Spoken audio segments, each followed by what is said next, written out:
Convidar você a abrir sua Bíblia lá em Romanos, no capítulo 12. Nós temos meditado durante este mês. Romanos, capítulo 12, dos versos 18 a 21.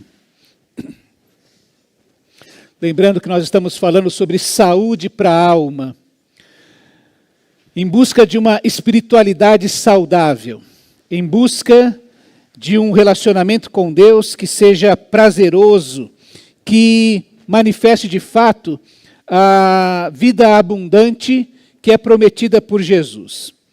Paulo, depois de gastar ou investir os 11 primeiros capítulos tratando sobre como Deus nos salva, a partir do capítulo 12, ele começa a falar de maneira mais prática de como esta salvação se manifesta em nossa vida.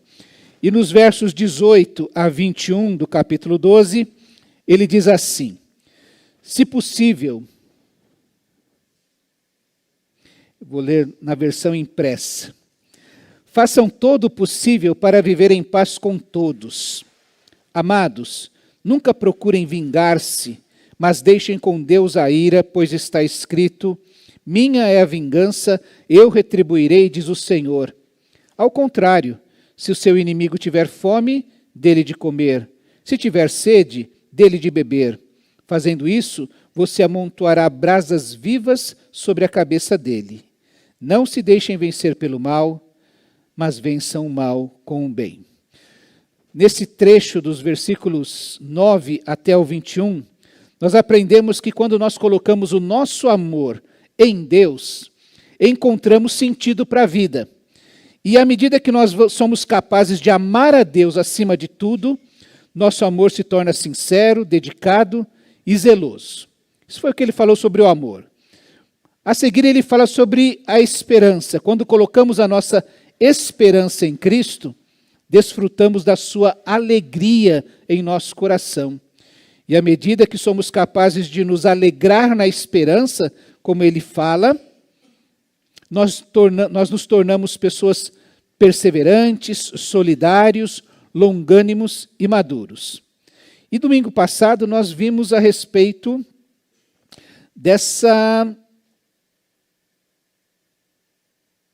de como nós, quando buscamos sentir e agir como Cristo, encontramos vida abundante. E à medida que aprendemos a pensar como Cristo, encontramos então contentamento, unidade e equilíbrio em nós e nos nossos relacionamentos. Hoje, nós vamos falar sobre o nosso ego, sobre o nosso eu. O que é o nosso ego? O ego é uma parte essencial da nossa personalidade, da personalidade de todo indivíduo, que é o que permite que a gente funcione no mundo e se relacione com os outros. É a nossa consciência, o nosso eu mais profundo. É o eu de cada um. É aquilo que caracteriza cada um como pessoa. O ego, na Bíblia, é também essa voz interior que indica o que é bom e o que é mal. E é responsável pelos nossos preconceitos e aceitações. O ego na Bíblia, ou a Bíblia chama o nosso ego de coração. Quando ela fala do coração, ela está falando dessa consciência que nós temos interior e que faz com que cada um de nós seja um indivíduo diferente do outro. Jesus também disse que para caminhar na direção da vida é necessário desapegar-se desse ego, desse eu. É preciso renunciar a si mesmo. Cada um deve crucificar a si mesmo. E isso não significa que nós devemos negar quem nós somos, mas exatamente que nós precisamos ter consciência que pretendemos ser aquilo que nós não somos. Para ser verdadeiramente, termos prazer em ser o que devemos ser, nós precisamos encontrar isso em Cristo Jesus. E é por isso que Paulo termina esse trecho falando a respeito do nosso ego, de quem nós somos, dessa consciência interior que faz com que a gente se relacione no mundo. E o que Paulo quer nos ensinar é que quando nós submetemos a nossa vontade, a vontade do nosso ego, a Cristo, aí finalmente encontramos paz. Só quando o nosso ego está submetido a Cristo é que encontramos paz. E à medida, porque isso é uma caminhada sempre, que aprendemos a obedecer a Cristo, nós vamos encontrar orientação, libertação e vitória sobre o nosso ego. Guarda no seu coração que ter paz no coração traz saúde para o corpo e para a alma. Ter paz no coração traz saúde para o corpo e para a alma. Você vai pensar comigo, a gente estava cantando esse cântico e eu estava lembrando que ele fala sobre essa libertação que Deus nos traz, como ele domina sobre nós. E quando Jesus fala, por exemplo, para os seus discípulos, olha, eu vim para que vocês tenham vida e tenham vida em abundância. E a coisa mais triste que a gente tem é quando aquele cristão não conhece ainda o caminho para a vitória. E ele vive angustiado porque vive derrotado pelo pecado. Eu encontro muitos cristãos que têm uma vontade de agradar a Cristo, mas não conseguem. Eles estão naquela fase que Paulo retrata em Romanos, quando eles dizem assim, olha, o bem que eu quero fazer, esse eu não faço, e o mal que eu não quero fazer, é esse que eu acabo fazendo. E junto com Paulo, eles dizem assim, miserável homem que eu sou, quem vai me libertar desse corpo destinado à morte? Esta experiência é angustiante, o próprio Paulo fala isso, ele dá um grito, eu sou um homem miserável porque eu vivo essa experiência de não conseguir fazer o que eu quero. Mas ele também dá graças a Deus porque em Cristo Jesus ele vai encontrar o caminho para poder vencer essas dúvidas. Hoje nós precisamos pensar sobre a paz. E a paz é uma verdade ou é uma experiência que Jesus disse que traria ao nosso coração. Lembra que na ceia, naquela quinta-feira da paixão, antes da sexta-feira da paixão, Jesus reúne os seus discípulos para dizer exatamente isso. Eu deixo a paz a vocês. E quando ele fala sobre isso, ele está dizendo, olha, vocês que eram considerados inimigos de Deus por causa do mau procedimento de vocês, porque vocês estavam buscando os seus próprios caminhos, no sacrifício de Cristo está sendo feita a paz entre Deus e o homem. O homem que é incrédulo, o homem que não crê em Cristo, o homem que não se submete a Deus, ele é tratado como inimigo de Deus, inimigo da cruz de Cristo. É assim que cada um de nós, antes de encontrar Cristo, éramos retratados na palavra de Deus. A partir do momento que nós cremos em Cristo, recebemos o direito, ou somos tornados filhos de Deus, somos adotados na família de Deus, somos tornados amigos de Deus. Lembra que Jesus chamou os discípulos e falou, olha, eu já não chamo vocês de servos, mas os chamo de amigos. Porque agora vocês sabem tudo que o Pai me falou, eu tenho falado para vocês, e vocês sabem tudo isso. E aí ele termina dizendo, olha, eu deixo a paz e a minha paz vos dou. A paz que domina o meu coração está entregue em vocês. A paz entre Deus e o homem e a paz no coração do homem. É por isso que em Filipenses a gente lê e relê e lembra e pede a Deus, quando diz, levem a Deus os seus pedidos pela oração e súplica com ações de graças. E a paz de Cristo que excede a paz de Deus que excede todo entendimento, vai guardar o coração e a mente de vocês em Cristo Jesus. É uma paz que nós experimentamos. É uma paz que domina o nosso coração, mesmo nos momentos mais turbulentos da vida. Lembra de Jesus naquele barco que estava sendo lançado de um lado para o outro pelas ondas, e enquanto os discípulos estavam achando que iam naufragar e morrer, Jesus estava dormindo calmamente, desfrutando de paz no coração. Ou quando todos estavam chorando pela morte de Lázaro, Jesus sabia, calma, eu não disse que se você crer você vai ver a glória de Deus? Tenha paz no coração, porque Lázaro vai ressuscitar. Ou quando Jesus está na cruz do Calvário e encontra os seus algozes, ele é capaz de dizer, olha, Senhor, perdoa-lhes, eles não sabem o que fazem. É esta paz que Jesus diz assim, eu deixo a minha paz no coração de vocês. E é por isso que quando a gente vive aquela paz com medo do amanhã, será que amanhã vai fazer mais frio que hoje? Não é? E a gente já está com medo de amanhã, não é? Será que o que vai acontecer no amanhã? A gente perde a paz no coração. Ou quando nós temos, de fato, um problema para resolver, a gente busca a Deus para poder enfrentar esses problemas com paz no coração. E quando a gente tem paz no coração, nós encontramos saúde para o corpo e para a alma. Lembra de Davi? Era ele que, lá no Salmo 51, vai dizer que, enquanto eu calei o meu pecado, envelheceram os meus ossos. Eu ia definhando a cada dia porque não tratava do pecado na minha vida. Eu não tinha paz no coração. Eu sabia que precisava lidar com isso. Por isso a paz que nós precisamos ter no coração, ela está intimamente ligada com aquilo que nós tratamos a respeito de nós mesmos, do nosso ego. Nós não temos paz no coração porque nós queremos dominar a nossa vida e entramos nas enrascadas que nós mesmos nos enfiamos. E aí não temos paz no coração. O que Paulo está dizendo, em primeiro lugar, para nós, é que a paz, ela vai trazer orientação para o ego. A paz é que traz orientação para o ego. Presta atenção que ele diz assim: se possível, naquilo que depender de vocês, vivam em paz com todos os homens, ou façam todo o possível para viver em paz com todos. Paulo está afirmando que muita coisa depende de mim, depende de você.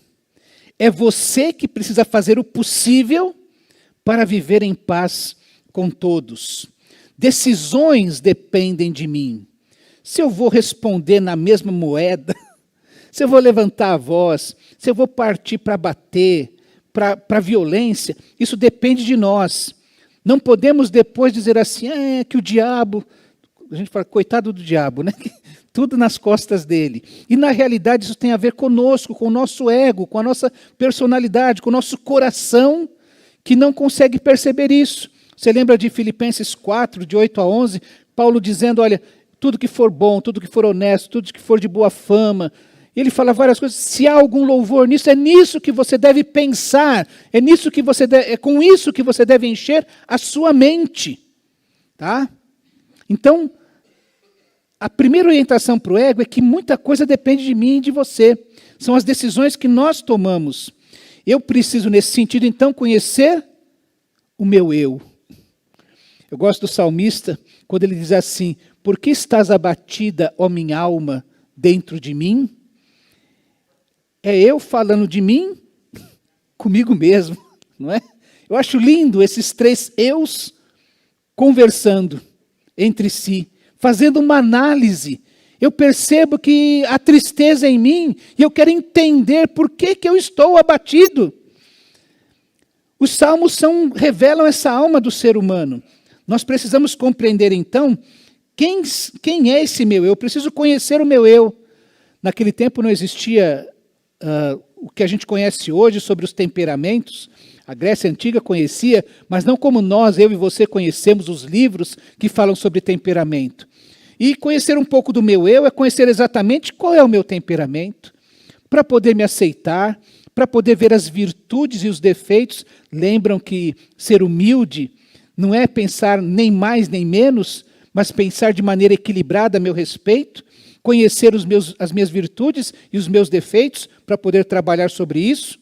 Então eu preciso conhecer o meu eu, eu preciso controlar o meu eu. Sabe? A minha língua, quem controla, sou eu. A Bíblia, inclusive, traz muitas exortações a respeito disso. A resposta dura, o sábio em Provérbios já diz que a resposta branda aplaca o furor. E isso é uma orientação para que eu e você saibamos não responder de maneira dura, não pagar com a mesma moeda essas coisas. Isso depende de mim. Quem controla o meu eu sou eu. Até quando eu peço a Deus, Senhor, me ajuda. Se eu não tomar essa decisão, Deus vai ficar do meu lado assim, oferecendo o seu poder, oferecendo o seu espírito, oferecendo a sua sabedoria, e eu lá batendo cabeça comigo mesmo.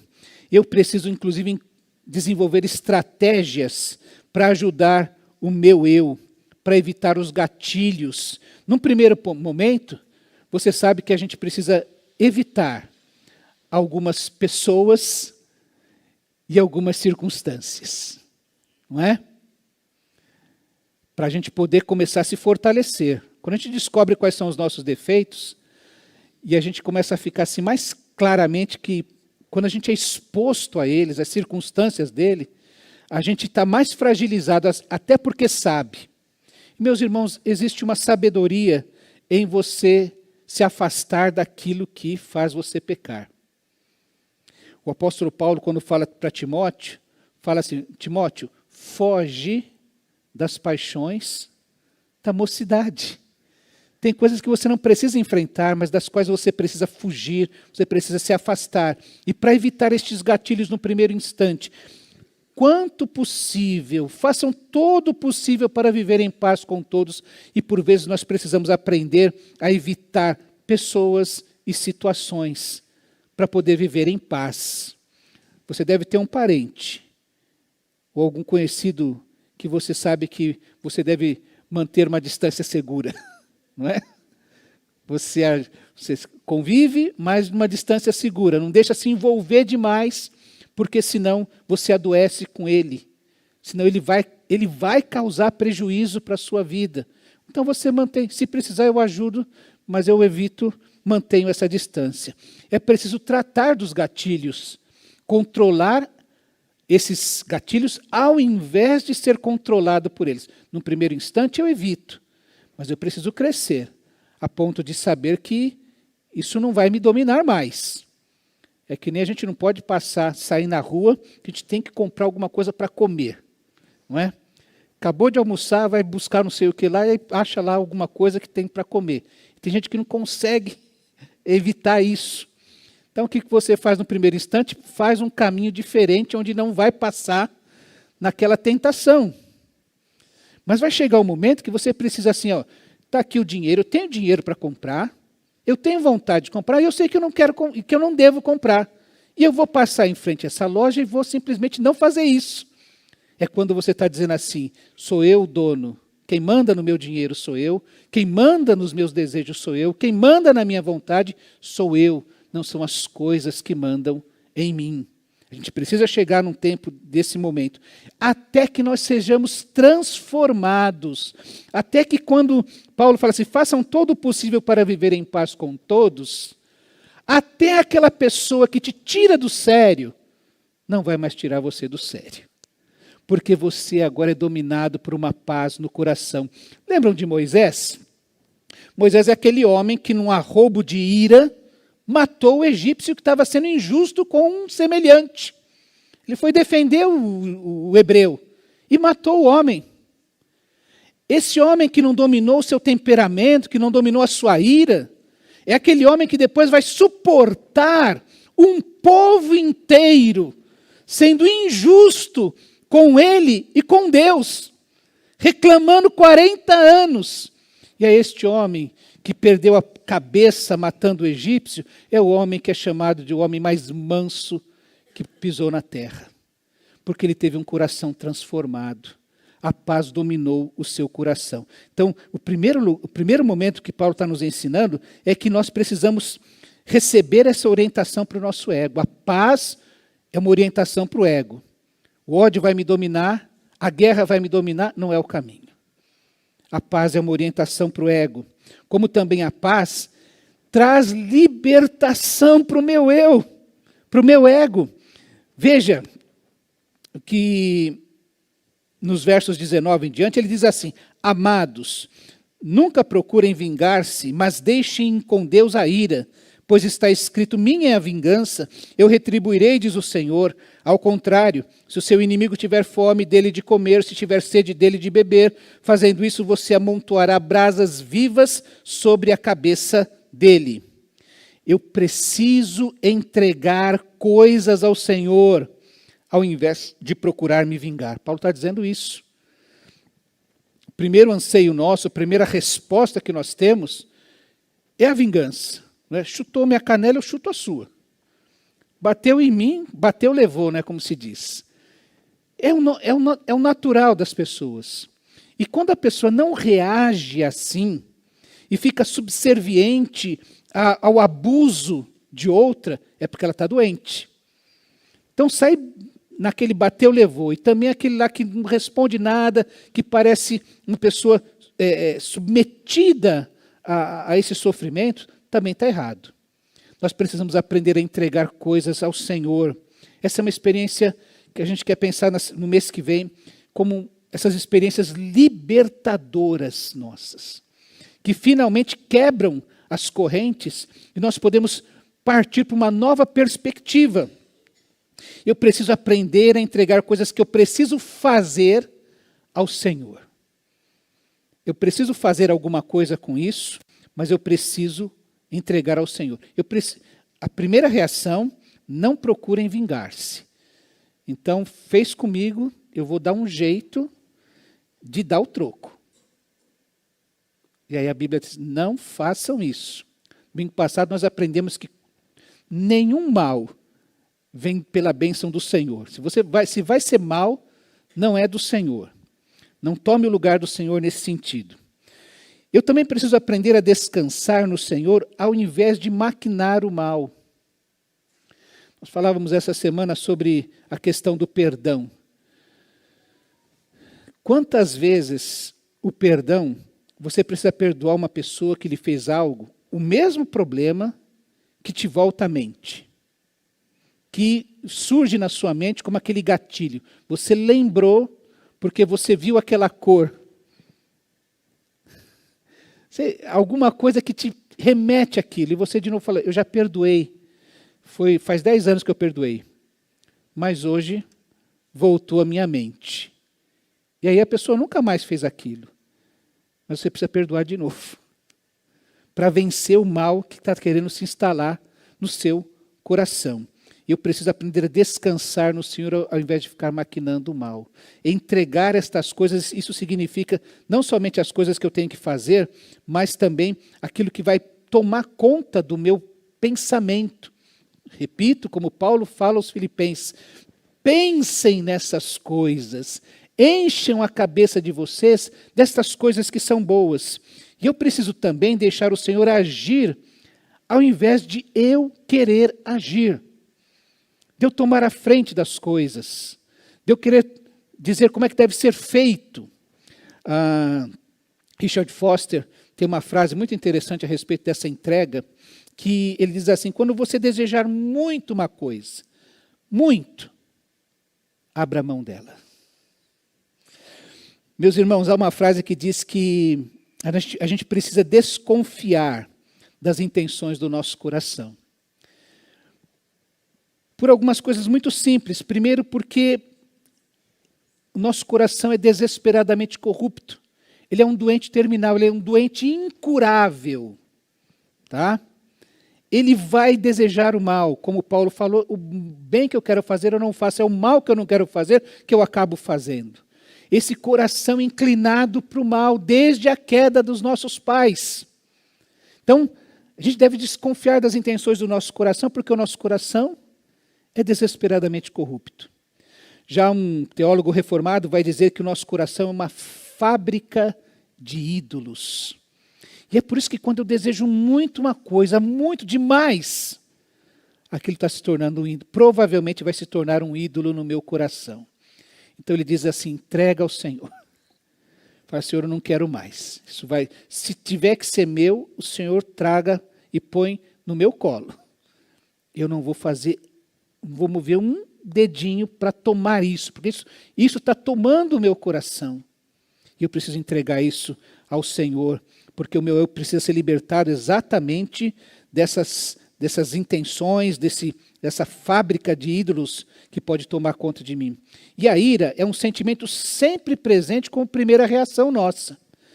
No trânsito, quem não fica irritado com agora que tem faixa azul para os motoqueiros, eles resolvem andar na faixa de fora. A gente não entende um negócio desse, né? E isso irrita a gente. Eu quando dirijo, eu fico narrando o que está acontecendo no trânsito. Ó, fulano, já vai fazer besteira. Ó, fulano não faz. Por que não anda? Vai, meu. Não fica devagar. Eu fico dirigindo desse jeito. Não brigo com ninguém fora. Não fecho ninguém, não buzino para ninguém, mas fico ali dentro comigo mesmo, reclamando de todo mundo. E eu não sei se você é assim. Parece que a gente dirigindo parece que é o melhor motorista do mundo, né?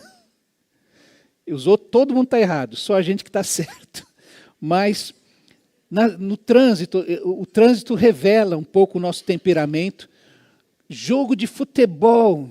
Minhas irmãs, vocês não jogam futebol, mas vão assistir um jogo entre os homens, para você ver como o coração aflora, o temperamento aflora num jogo de futebol, especialmente entre os amadores.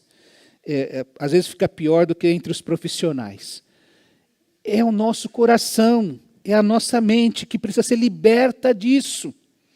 A minha ira produz sempre vingança e quase sempre desproporcional. Invariavelmente, quem se vinga de maneira desproporcional. Você machucou, perdi um dedo por tua causa, o fulano vai lá e quer arrancar a mão do outro, para fazer justiça. Mas isso é vingança. Por isso que isso é uma ira destemperada. Mas Paulo está dizendo aqui que nós precisamos deixar a ira de Deus vai retribuir. A ira de Deus não é essa raiva destemperada que acontece conosco. Você já deve ter visto isso, algum videozinho que aparece aí. Fulano tomou uma fechada. Aí ele desce do carro, chuta a porta do outro, quebra o retrovisor e vira um pandemônio por causa de uma fechada. Você me fechou e agora eu vou fazer justiça. E é uma justiça invariavelmente desproporcional, destemperada, que só causa mais mal. A ira de Deus não é isso. A ira de Deus é uma retribuição. Deus faz uma avaliação e é uma justa retribuição. Você se lembra, no livro de Daniel, do rei que estava promovendo um banquete, e aí ele vê uma imagem, um dedo escrevendo, e dizendo assim, olha, você foi posto na balança, e foi achado em falta. E é assim que vai acontecer, quando Deus faz isso, Ele vai inclusive mostrar os nossos erros. A retribuição de Deus que Paulo fala aqui, deixem com Deus a ira, pois está escrito, minha vingança, eu vou retribuir. É o Deus que conhece os corações, as intenções, que vai trazer uma justa retribuição. Lembra que a ira de Deus não é a raiva de Deus, é o exercício da sua justiça. Quando fala que a ira de Deus veio e que Ele trouxe a sua ira sobre o seu povo, por exemplo, Ele está cumprindo exatamente aquilo que prometeu. Se vocês se afastarem de mim, vai acontecer isso, isso e isso. E aí Deus vem e faz isso. Vocês se afastaram. Estão colhendo exatamente o que plantaram. Por isso que nós precisamos deixar com Deus. Veja o que fala o salmista sobre a justiça de Deus. Eu achei tão interessante esse texto.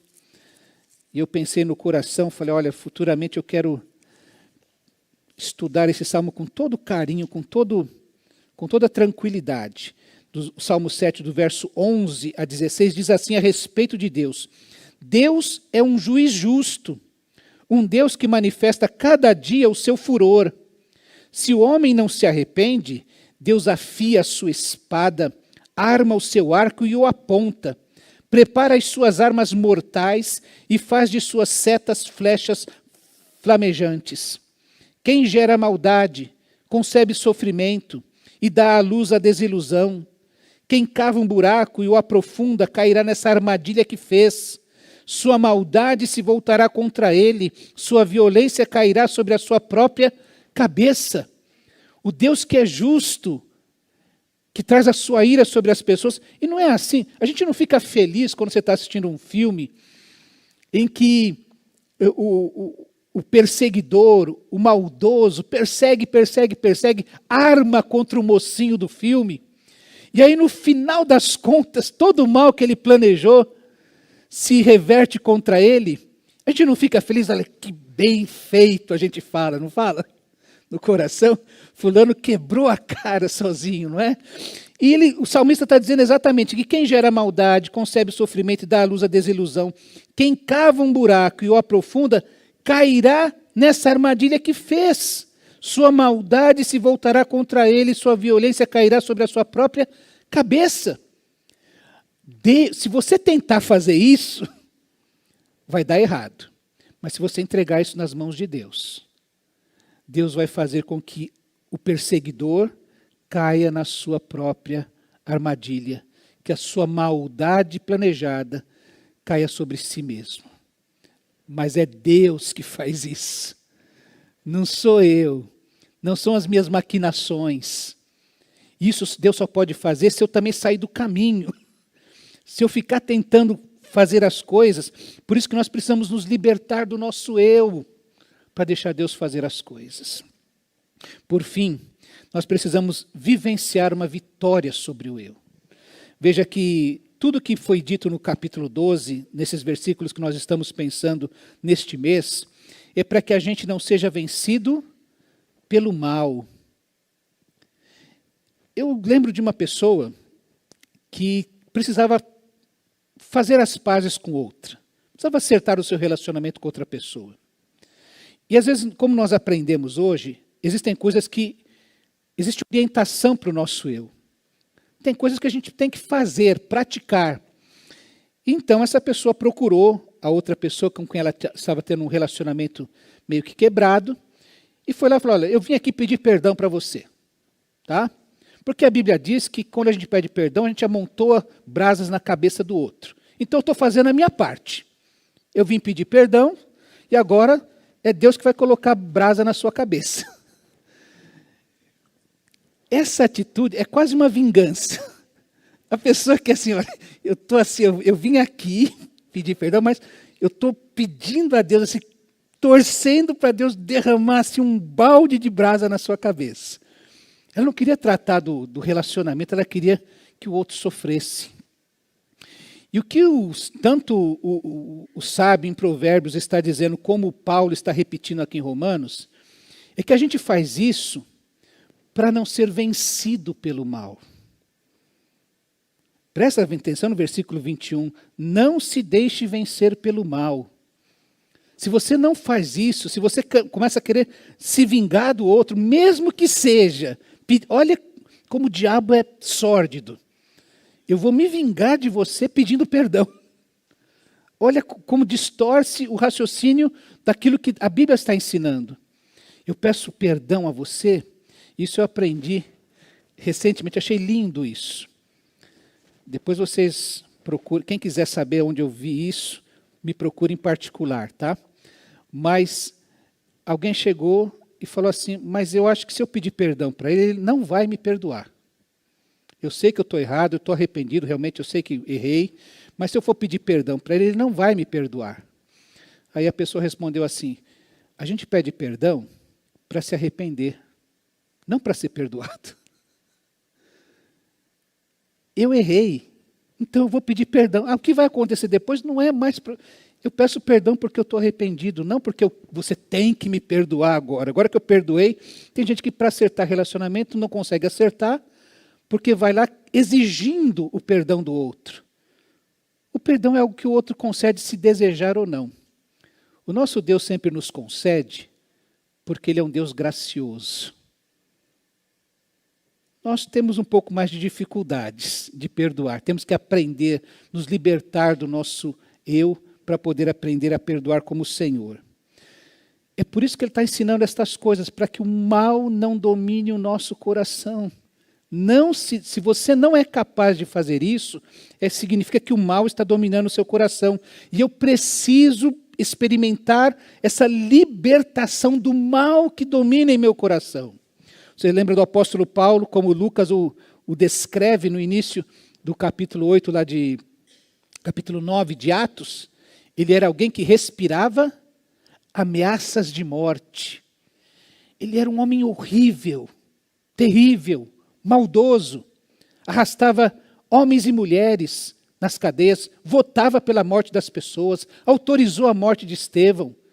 Ele queria destruir a igreja de Jesus. Ele foi insolente perseguidor da igreja. Ele era um homem difícil, muito difícil. Mas é este homem que depois vai ensinar a igreja, olha, busquem com dedicação os melhores dons. Há algo que você tem que fazer para ter paz. Busque, seja intencional.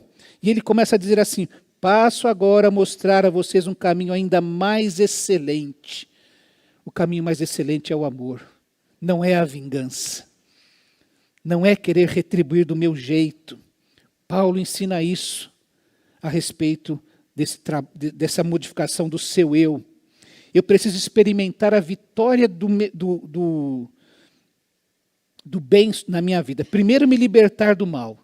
Então aquele Paulo maldoso é liberto para poder falar do amor. E depois a vitória do bem.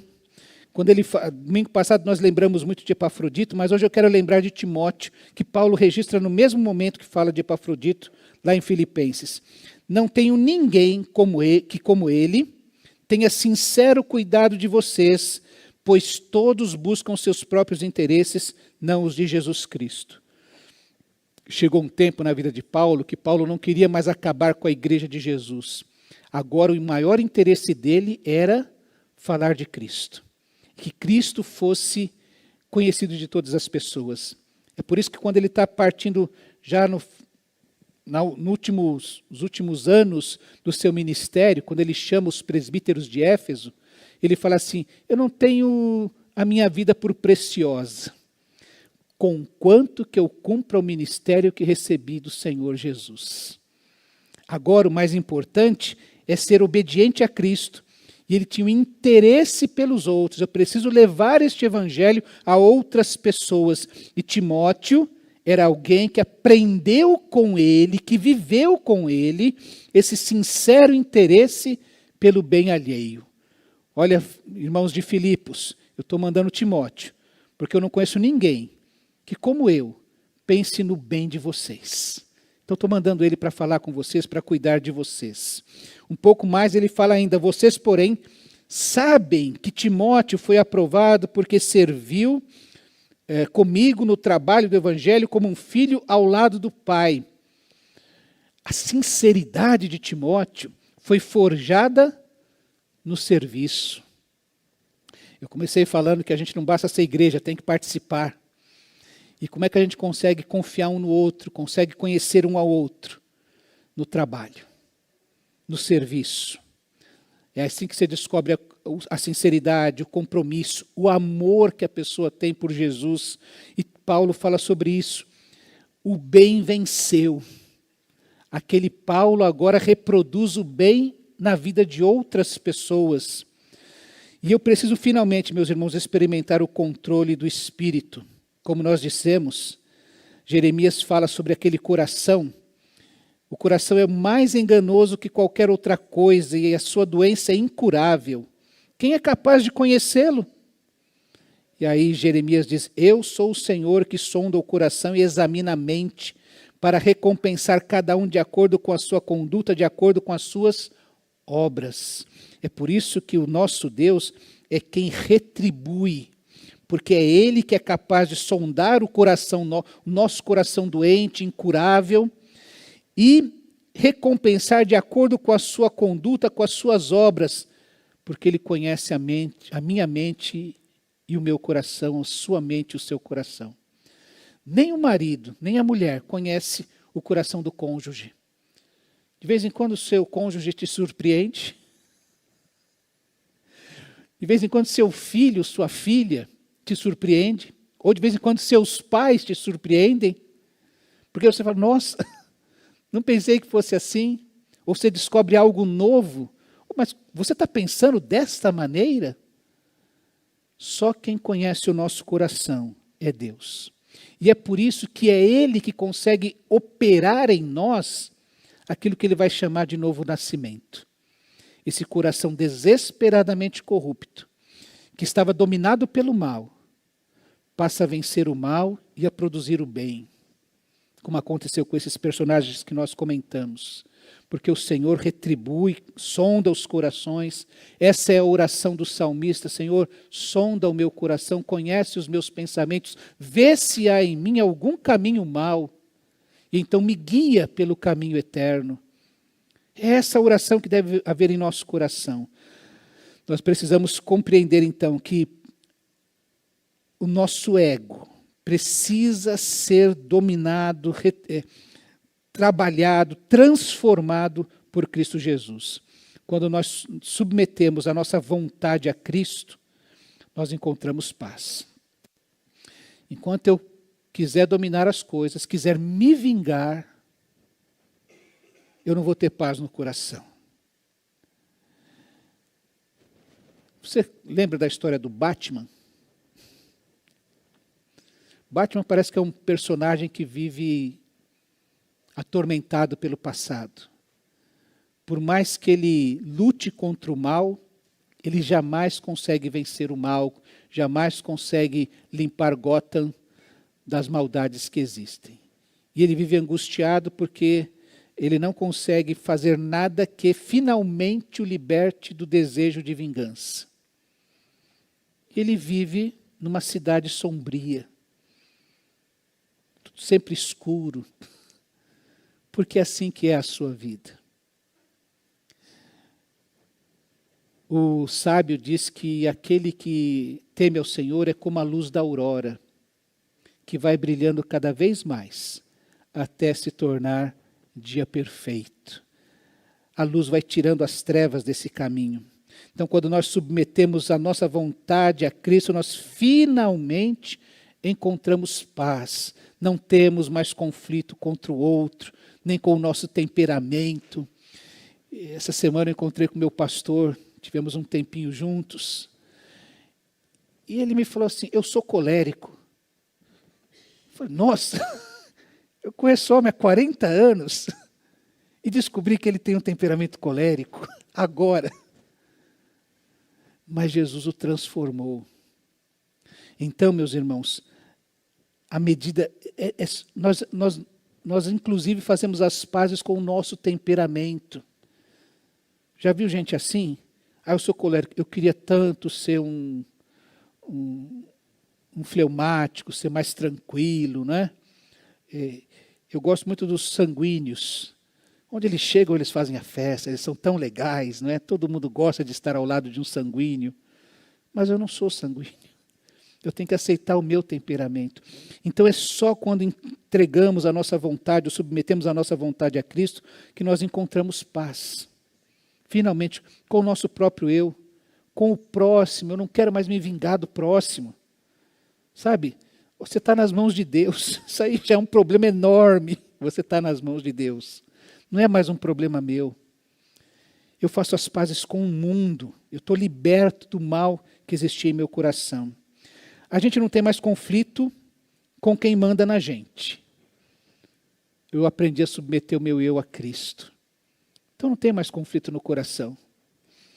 A gente não tem mais conflito com o poder que liberta a gente. Porque a gente aprendeu a confiar no Senhor. Ele é poderoso para fazer transformações tremendas na nossa vida.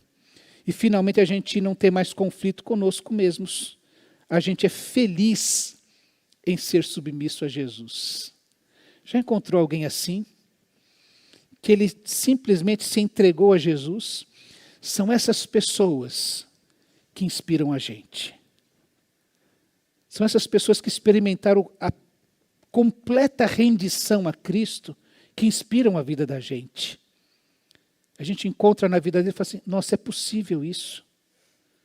É possível permitir que Deus faça as coisas. É possível permitir que Jesus transforme o coração das pessoas. E a gente encontra isso nessa pessoa. E aí a gente descobre que a gente não precisa mais ter conflito. Porque agora a gente pode ser feliz sendo submisso a Cristo. Eu não tenho que me vingar de ninguém. Eu posso confiar em Cristo. Eu posso aceitar-me como eu sou e ser trabalhado por Jesus. Digamos assim que a gente fica em paz quando para de lutar. Não tem mais guerra. Você é um feliz derrotado por Jesus. E é isso que Paulo está querendo nos ensinar aqui. Enquanto for possível, tenham paz com todos. Isso está nas suas mãos. Entrega muitas das suas lutas a Jesus. E Ele vai te ajudar a vencer o mal na sua vida, o mal no seu coração, e vai instalar a sua paz, o seu bem, e você vai experimentar aquilo que a gente chama de vida abundante, de novo nascimento, uma transformação na nossa mente e no nosso coração. Amém?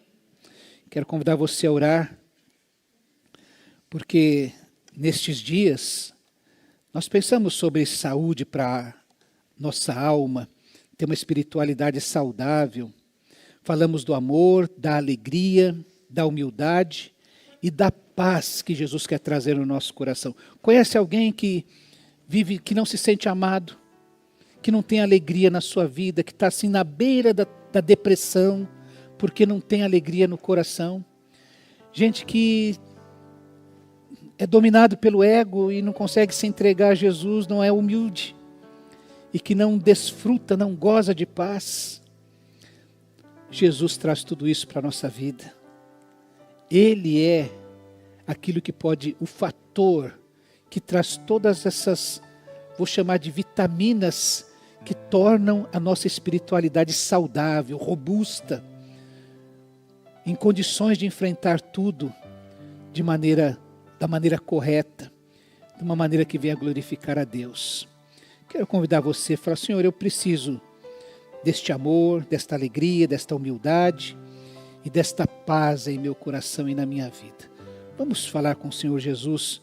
Deus querido, nos ajuda, ó Deus, em nossas fraquezas.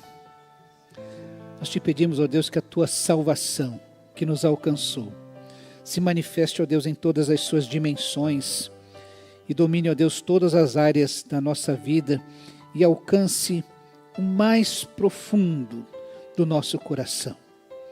Que Ele transforme o nosso eu, o nosso ego, o nosso coração. Que a gente nasça de novo, e nasça de novo e de novo, ó Deus, pela ação do Teu Santo Espírito. Que a gente experimente o amor, a alegria, a humildade, a paz, ó Deus, que só o Senhor pode trazer em nosso coração. Nós te agradecemos e te exaltamos, porque o Senhor realizou isso em tantos dos nossos irmãos, em tantos dos heróis da fé que estão registrados na tua palavra, ó Deus. Nós te pedimos que este mesmo poder glorioso venha também atuar em nossa vida. Nós oramos gratos pela saúde que o Senhor vai trazer à nossa vida. No nome precioso do Senhor Jesus. Amém, ó Deus.